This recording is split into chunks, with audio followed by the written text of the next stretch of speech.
All right, thanks so much, Vanessa. And here with us, joining us now is Chris Jones from Eward Jones to talk about putting the market declines in perspective. And we were just talking earlier about how this is very much an appropriate topic to touch on right now. You're right about that, Ron. Actually, as I mentioned before, when I chose the topic here a few weeks ago, we always have to get them approved. At that time, the market was at all-time highs, so I thought it might be appropriate to discuss the fact that nothing lasts forever, and at some point we will have a market drop. And that's what we're seeing right now. And so I guess the first thing is, what should people know right now who are involved heavily in the markets?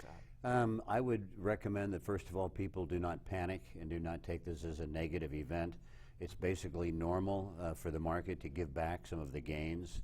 There's a study out by Ned Davis that actually traces the performance of the stock market going back to 1900.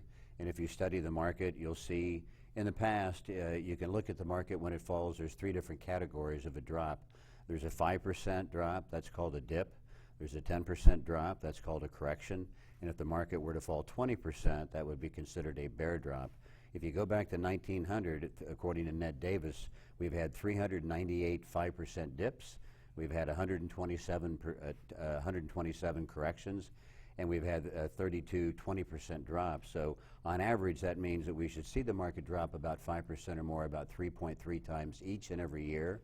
We should see at least one 10% drop once a year, and normally about every 3.5 years we should see about a 20% drop. So that's the amount of times it's happened in the past.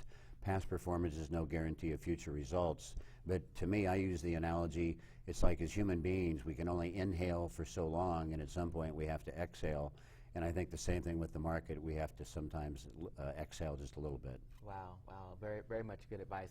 It's good to kind of see, kind of what happens. We're kind of on this up and down thing when it comes to it. So that's always very important. Yeah, well, if you're a long-term investor, then you'll know that these are normal, everyday occurrences. So just because the market falters every so often is not a reason to really make any major changes. You want to stick with high-quality investments. You want to diversify. Even though you do all these things, it doesn't guarantee a profit or protect against a loss.